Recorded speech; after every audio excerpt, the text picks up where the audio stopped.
La verdad que es una honra y es un privilegio poder estar hoy aquí y traerles una porción de la palabra.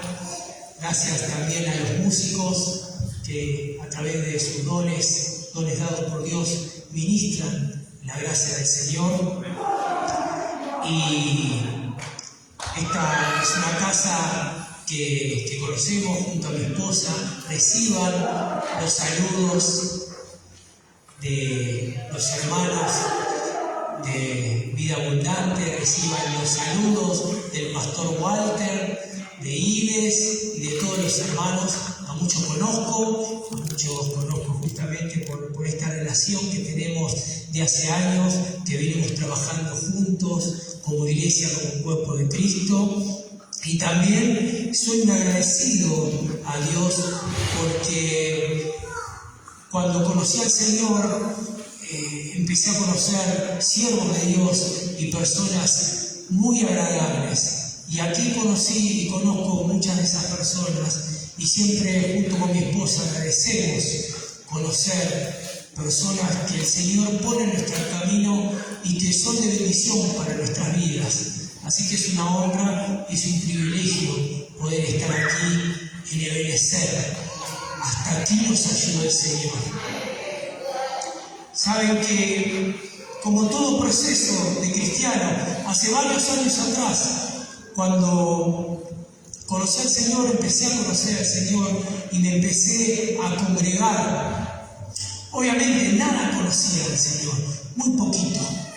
Menos que menos conocía las cosas de la iglesia, las cosas de su casa. Hoy sé que, como siempre digo, poder estar en su casa un domingo a la mañana, podríamos estar en cualquier lugar, pero estamos en el mejor lugar, estamos en la casa de Dios, honrando su presencia, buscando de su presencia, de su palabra. Y cuando entré por primera vez a su casa, la casa de Dios, veía muchas personas que nunca había visto en mi vida, pero todos se acercaban, todos me saludaban muy amablemente, todos me llamaban por mi nombre y muchos me hablaban como si me conocieran de toda la vida. Y esa fue una de las cosas que primeramente me impactó de la iglesia, de la casa de Dios. Y uno ahí empieza a conocer el amor de Dios a través de sus siervos, a través de las personas.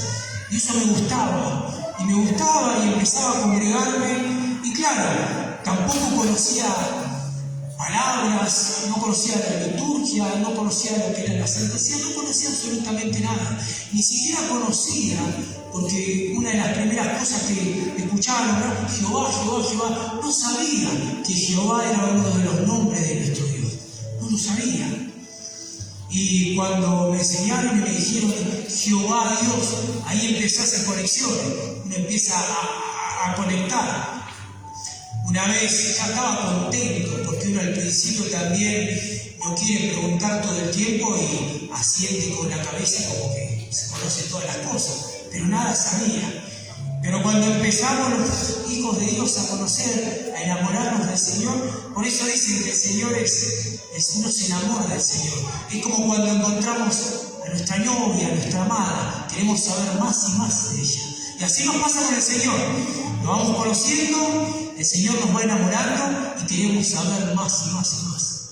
Y cuando uno piensa que conoce, yo digo, bueno, Jehová, Dios. Y una vez escucho Jehová Jireh, una nueva. Y alguien me dijo, Jehová Jireh, Dios proveerá. Y un tiempo me tocó escuchar la palabra, seguramente en una prédica, Ebenecer. ¿Qué será Ebenecer? Y en esa prédica escuché, Ebenecer, hasta aquí nos ayudó el Señor. Y me quedó en mi mente, me quedó en mi corazón esa palabra, porque claro, uno empieza a conocer, empieza a escuchar de la palabra de Dios, le empiezan a enseñar acerca de la palabra de Dios, y uno se da cuenta que puede empezar a meditar esa palabra. Vieron que ahora en estos tiempos nuevos la palabra meditar está como media perdida, porque enseguida el común de la gente lo emparenta con meditar, meditación, budismo, yoga y tantas cosas nuevas que hay ahí desparramadas por el mundo. Pero los hijos de Dios sabemos que hay una sola cosa en meditar, que es en su palabra. Debemos y es necesario meditar en su palabra, en la palabra de Dios. Y cuando uno es nuevito en los caminos del Señor, empieza a sentir ese amor de Dios y empieza a sentir la necesidad de meditar en su palabra, de pensar en su palabra. Y dice la palabra, meditar día y noche en la palabra. Átala a tu cuello, llévala en tu corazón. Y claro, tengo que leer la palabra todo el tiempo, todos los días sí, todo el tiempo a veces nos es medio complicado porque tenemos asuntos que atender, familia, trabajo, tenemos cosas que hacer, vivimos en este mundo. Pero apartando un momento del día para leer una porción de la palabra, esa porción de la palabra no solo queda en nuestra mente, sino llega a nuestro corazón y ahí ya podemos meditar en ella. Y ahí podemos meditar tarde, mañana, noche, de madrugada, no importa lo que estemos haciendo. Porque cuando el Señor nos llama a meditar en su palabra, solo podemos pensar en esa palabra que hemos leído, que hemos escudriñado. Y empieza la meditación y empieza la reflexión, empezamos a reflexionar. Uno puede reflexionar solo en familia, con amigos, con hermanos, en la iglesia, en el trabajo, fuera de la iglesia, manejando, caminando en el colectivo, porque la palabra está acá y la palabra está en nuestro corazón. Y aparte porque hay una cosa muy importante que nos dice la palabra, que el Señor se revela a través de la palabra. Y claro, si uno toma revelación, la palabra revelar, revelación por sí sola, aparece el nombre de una película. ¿Cuántas películas? Revelación. Parece hasta algo místico, hasta algo misterioso. Pero también los hijos de Dios sabemos que al leer la palabra, a escudriñarla, a meditarla, podemos recibir revelación por parte de Dios. ¿Qué me quiere decir el Señor en este día, por esta palabra, en este tiempo que estoy viviendo, en esto que estoy haciendo, en esto que estoy pensando? ¿Qué me quiere decir el Señor con su palabra? Y ahí el Señor nos revela, siempre que tengamos un corazón deseoso de que el Señor nos revele a través de su palabra, el Señor nos va a revelar, nos va a marcar, nos va a decir el tiempo, nos va a hacer discernir, nos va a dar de su sabiduría para que nosotros a través de su palabra podamos tener esa revelación necesaria para los tiempos que corren o para los tiempos que estoy viviendo o que uno está pasando. Porque recuerde que esto es personal, pero también es para mi hermano. Somos bendecidos para ser de bendición.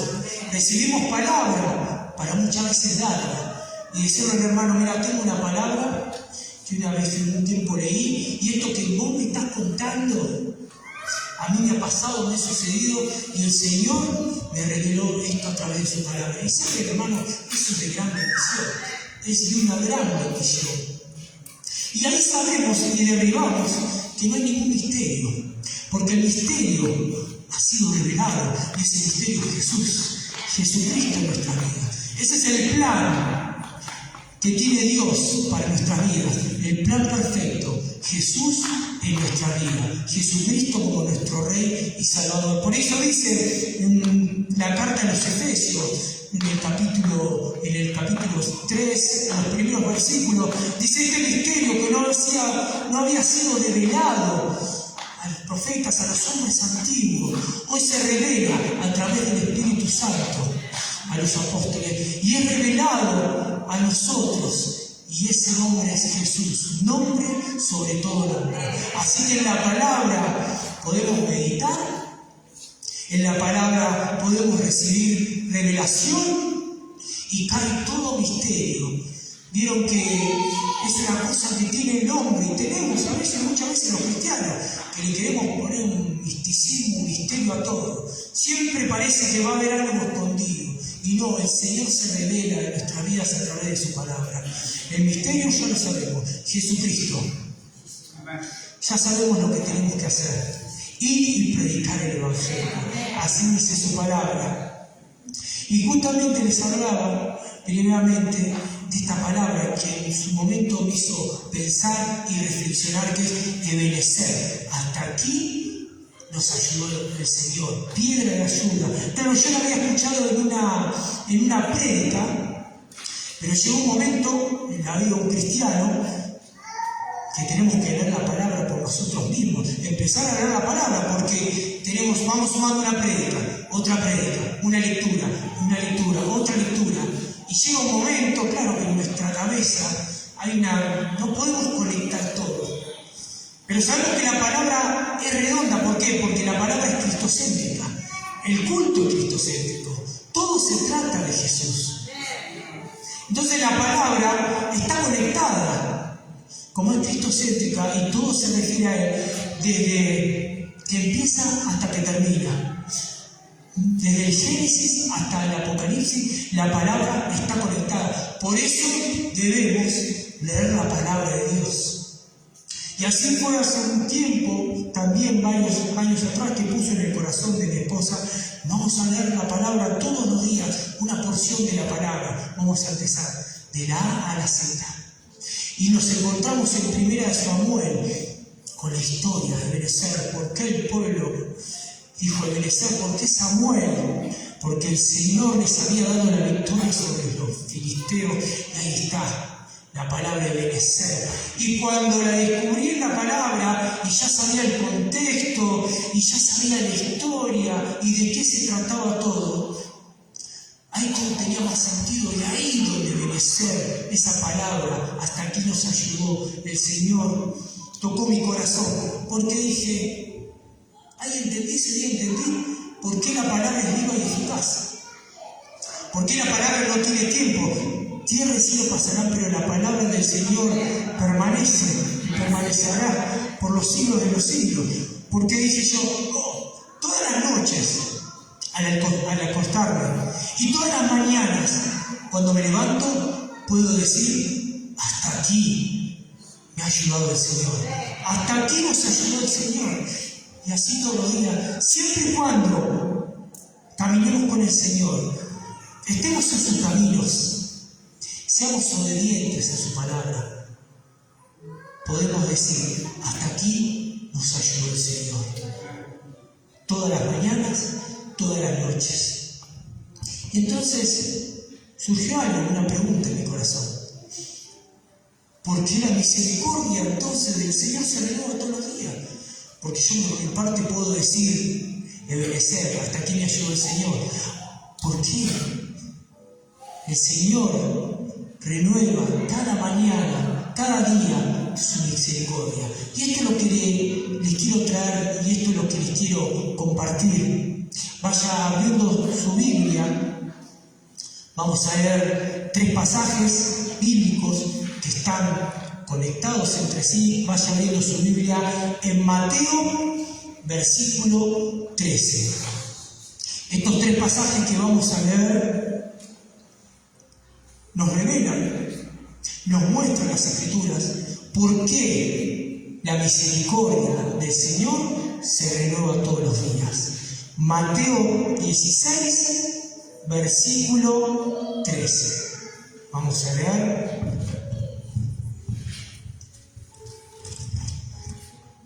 La palabra del Señor. Y esta palabra, esta porción de la palabra se titula La confesión de Pedro. Mateo 16, versículo 13. Y así dice la palabra del Señor. Y viniendo Jesús a la región de Cesarea de Filipo, preguntó a sus discípulos, diciendo: ¿quién dicen los hombres que es el Hijo del Hombre?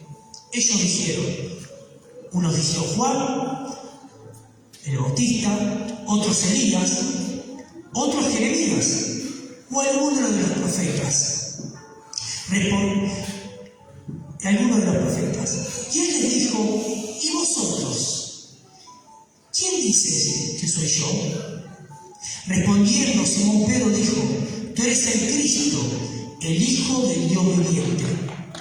Entonces le respondió Jesús: bienaventurado eres, Simón, hijo de Jonás, porque no te lo reveló carne ni sangre, sino mi Padre que está en los cielos. Y yo también te digo que tú eres Pedro, y sobre esta roca edificaré mi iglesia, y las puertas del Hades no prevalecerán contra ella. Y a ti te daré las llaves del reino de los cielos, y todo lo que atares en la tierra será atado en los cielos, y todo lo que desatares en la tierra será desatado en los cielos. Entonces mandó a sus discípulos que nadie dijese que él era Jesús el Cristo. Hasta aquí la palabra de Dios. Y este pasaje tiene muchas particularidades. Primero, que cuando nosotros leemos la palabra de Dios, también siempre imaginamos el momento, queremos con nuestra mente recrear ese momento. Jesús con sus discípulos preguntándole: a ver, discípulos, a ver, amados, ¿qué escuchan de la gente? ¿Quién dice que soy yo? ¿Escucharon algo? ¿Dicen que escuchan? ¿Tienen alguna información? ¿Algo? ¿Qué dicen? Y claro, los profetas nombran: mira, Señor, mira, Rabí, maestro, hemos escuchado que algunos dicen que eres Juan el Bautista, otros Elías, y otros dicen algunos de los profetas, pero que es la reencarnación de algunos de los profetas.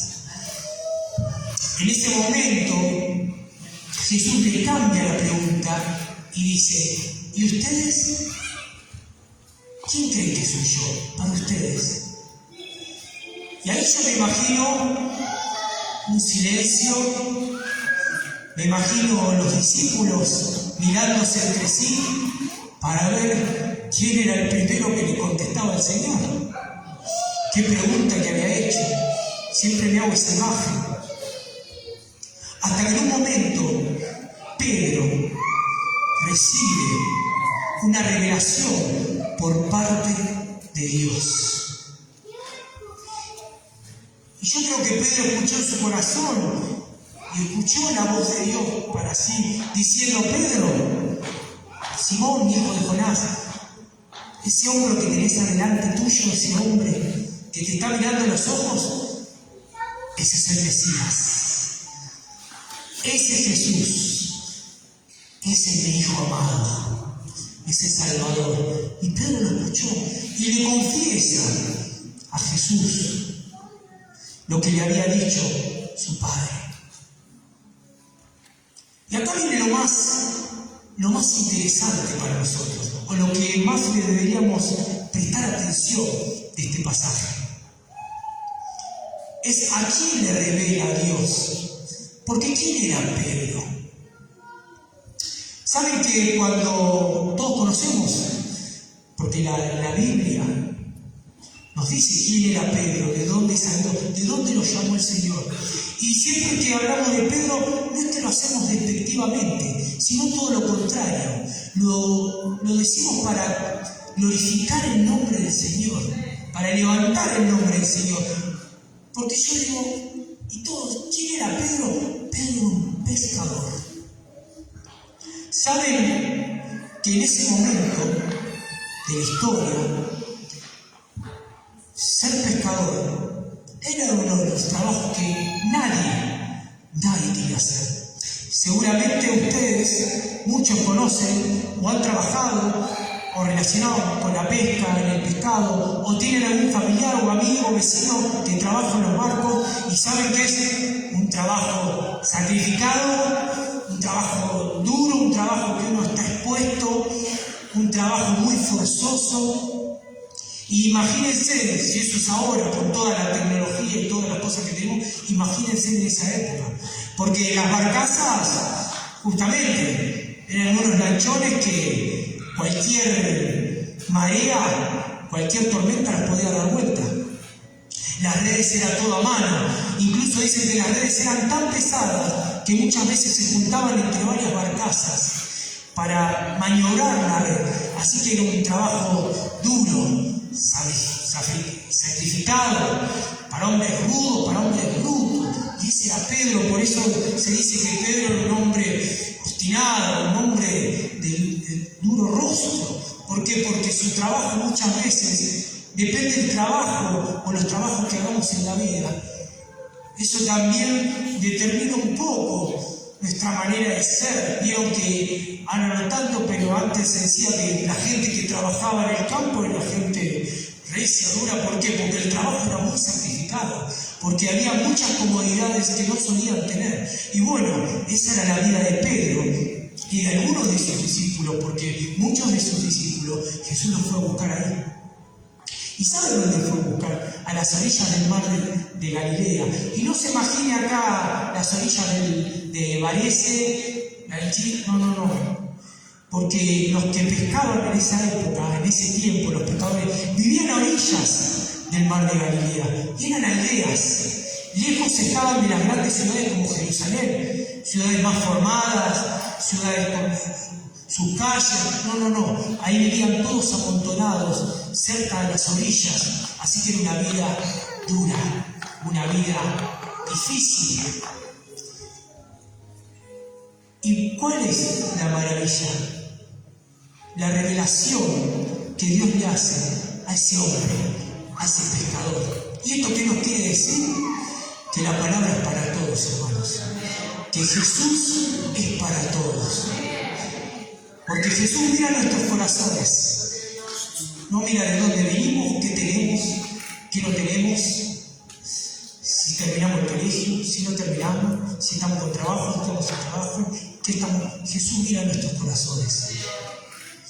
Esta palabra, este pasaje, esta parte de este pasaje nos demuestra esto.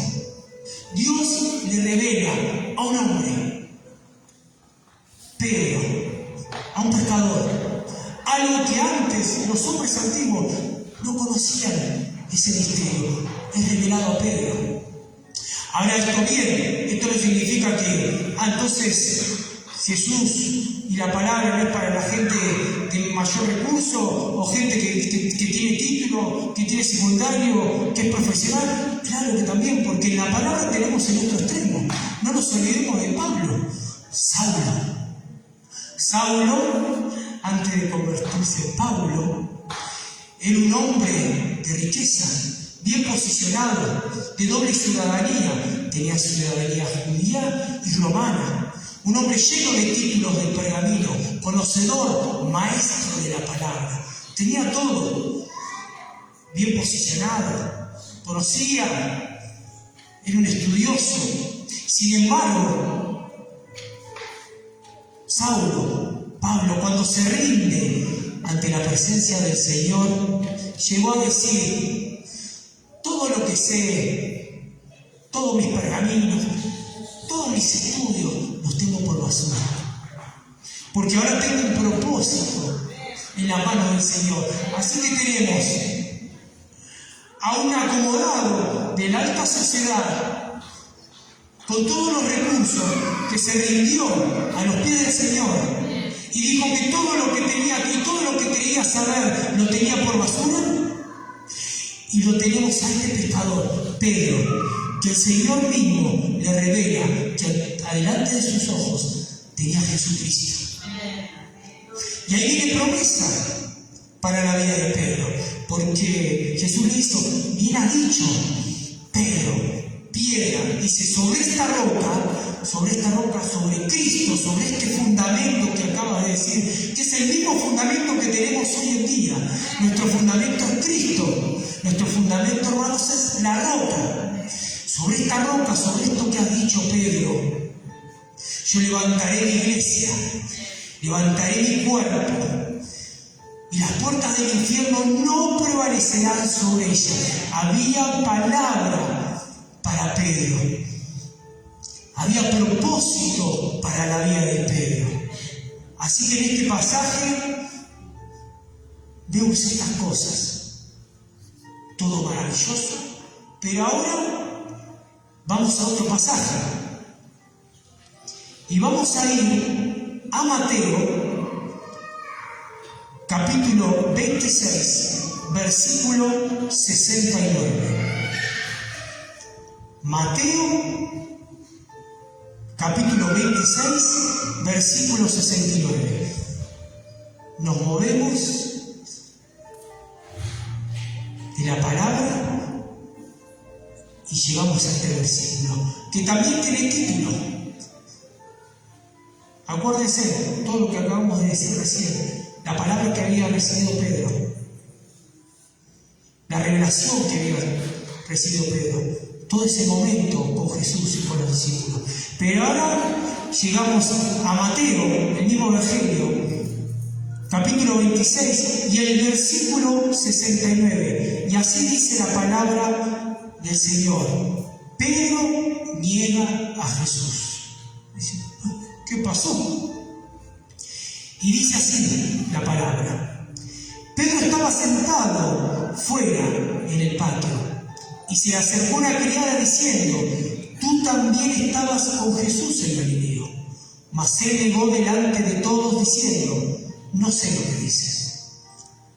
Saliendo él a la puerta, le dio otra y le dijo a los que estaban allí: también este estaba con Jesús el Nazareno. Pero él negó otra vez con juramento: no conozco a este hombre. Un poco después, acercándose los que estaban allí, dijeron a Pedro: verdaderamente también tú eres de ellos, porque aún tu manera de hablar te descubre. Entonces él comenzó a maldecir y a jurar: no conozco al hombre. Y enseguida cantó el gallo. Entonces Pedro se acordó de las palabras de Jesús que le había dicho: antes que cante el gallo, me negarás 3 veces.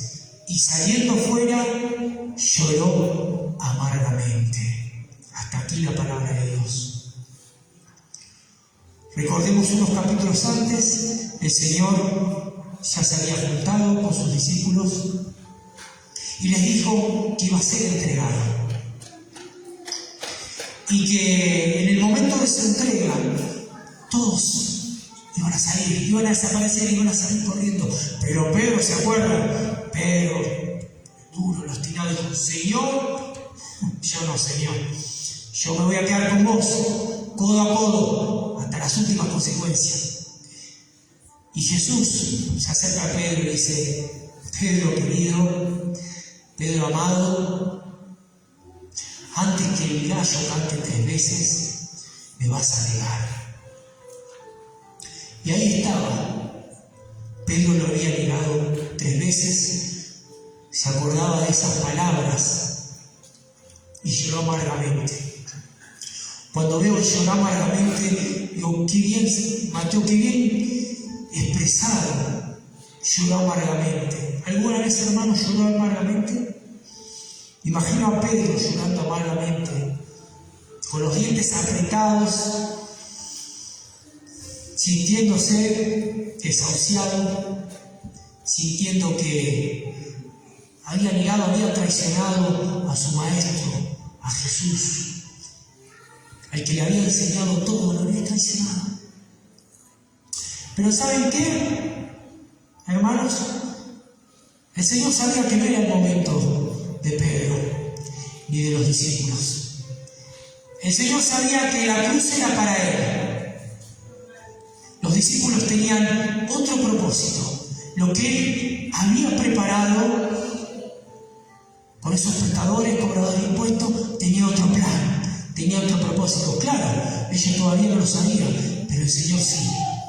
No era el tiempo de Pedro, no era la cruz para Pedro, no era la cruz para los apóstoles. Y claro, nosotros siempre decimos que tenemos el diario del lunes, pero cuando leemos estos capítulos, todos hubiéramos salido corriendo, seguro. Y si alguno más osado hubiera seguido un poquito de lejos lo que hacían y lo que pasaba con Jesús en ese tiempo y en esas horas, y le hubieran dicho: vos estabas con Jesús, yo te vi. No, también lo hubiéramos negado.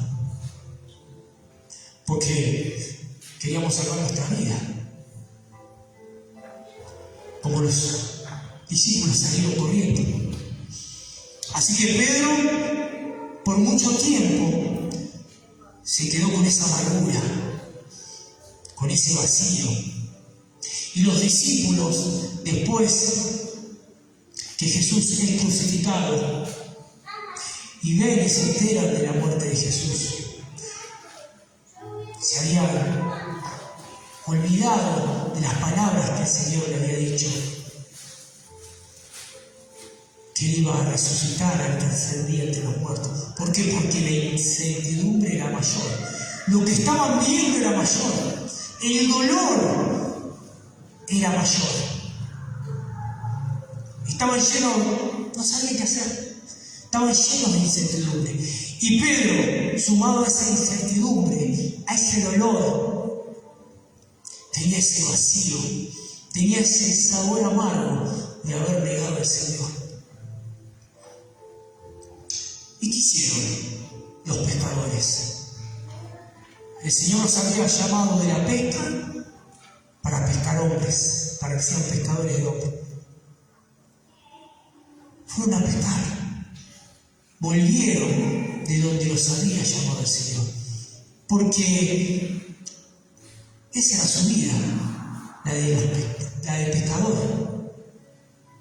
Esa era su historia. Eso es lo que sabían hacer.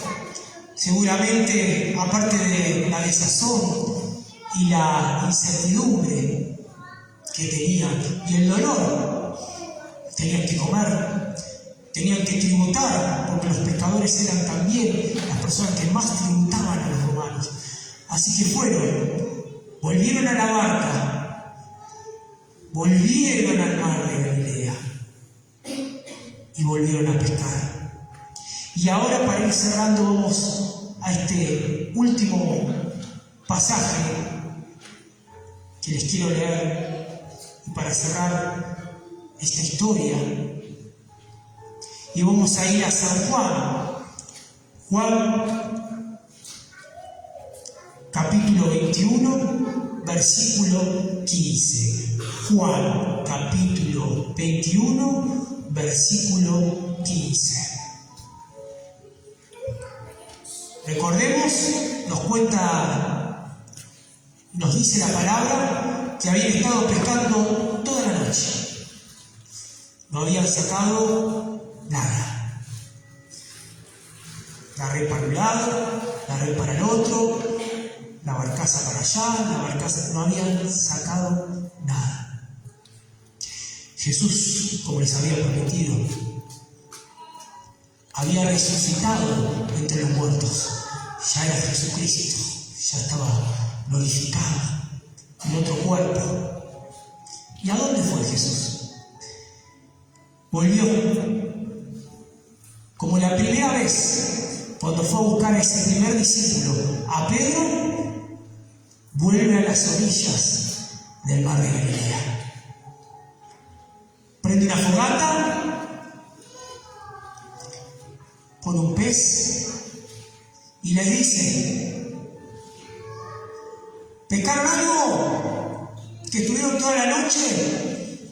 Ellos no sabían que estaba el Señor ahí. Nada, toda la noche, nada.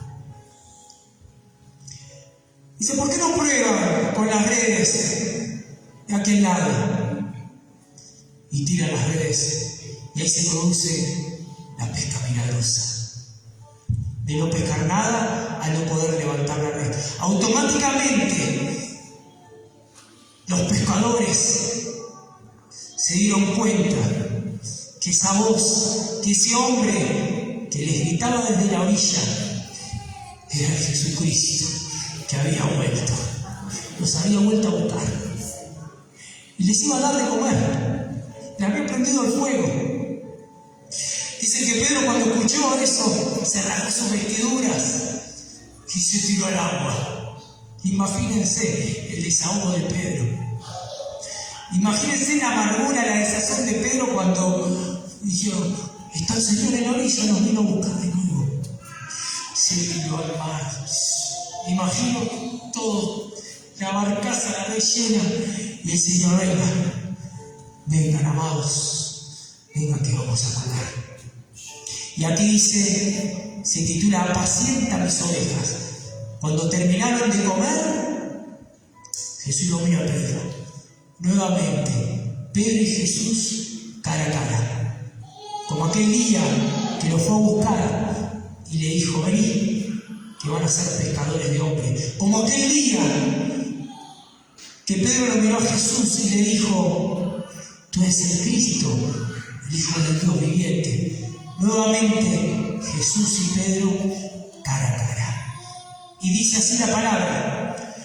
Cuando hubieron comido, Jesús dijo a Simón Pedro, Simón, hijo de Jonás, ¿me amas más que a estos? Le respondió, sí, Señor, tú sabes que te amo. Y el Señor le dijo, apacienta mis corderos. Volvió a decir la segunda vez, Simón, hijo de Jonás, ¿me amas? Pedro le respondió, sí, Señor, tú sabes que te amo. Y el Señor le dijo, pastorea mis ovejas. Le dijo la tercera vez, Simón, hijo de Jonás, ¿me amas? Pedro se entristeció de que le dijese la tercera vez, ¿me amas? Y le respondió, Señor, tú lo sabes todo, tú sabes que te amo. Y Jesús le dijo nuevamente, apacienta mis ovejas. De cierto te digo, Pedro, cuando eras más joven te seguías e ibas a donde querías, mas cuando ya seas viejo extenderás tus manos y te seguirán otros y te llevarán donde no quieren. Esto dijo dando a entender con qué muerte había de glorificar a Dios. Y dicho esto le habló, sígueme. Hasta aquí la palabra de Dios. 3 veces Pedro había negado al Señor. 3 veces el Señor le pregunta, ¿me amas? El Señor redimió a Pedro. El Señor le dice a sus discípulos que esperaran aquel día en Pentecostés, que hace poquito celebramos, porque iban a recibir el Espíritu Santo, iban a ser revestidos del Espíritu Santo. Y iban a entender todo, y ahí iban a comprender todo. Y así fue.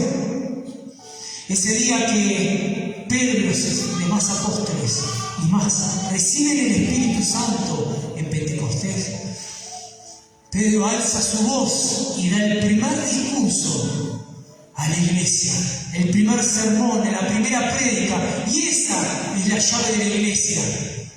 La primera prédica es la llave de la iglesia que el Señor había prometido a Pedro que le iba a dar. Muchos que estaban, muchos que pasaban se convirtieron ese día, y los que habían recibido el Espíritu dijeron, ¿qué debemos hacer? ¿Qué tenemos que hacer? Estamos listos. Y cuando terminé de leer estos 3 pasajes, de meditar y de pensar en estos 3 pasajes, ahí me di cuenta por qué la misericordia del Señor se renueva todos los días. Porque los hijos de Dios tenemos promesa. Mientras tengamos promesa de parte de Dios, mientras tengamos al Señor en nuestro corazón, mientras tengamos propósito en nuestras vidas, la misericordia de Dios va a ser renovada todos los días. Para aquel que tiene que empezar de cero, para aquel que tiene que decir, para. Estoy desviando del camino, Señor. Volveme a buscar a las orillas del mar de Galilea. Para aquel que está desahuciado, para aquel que tiene alguna amargura, para aquel que tiene algún dolor, el Señor siempre te va a ir a buscar de nuevo al mar de Galilea. Y te va a decir, vení porque te amo, vení porque soy para vos. Nunca dejes que otra persona o que nadie le diga, no, vos no sos merecedor del amor de Dios, vos no sos merecedor de la palabra, ni mucho menos, no sos merecedor de entrar a su casa. Todos necesitamos del Señor. Todos tenemos un propósito en la vida. Como lo tuvo Pedro, ese pescador bruto, obstinado. Pero sin embargo, cuando recibió revelación del Señor, Jesús le dijo, sobre este fundamento te doy las llaves, da el puntapié para la iglesia, para mi casa, para la roca. Así que, hermanos, espero que estas palabras les sean de bendición, que las tengan en su corazón, que las puedan meditar, porque muchas veces en distintas situaciones de la vida vamos a decir, soy Pedro, hoy soy Pedro, hoy no tengo fuerzas, hoy no tengo ganas, pero el Señor va a estar ahí para nosotros, con sus misericordias renovadas todos los días. Así que, hermanos, que Dios los bendiga grandemente en este día domingo. Ha sido un honor, un privilegio poder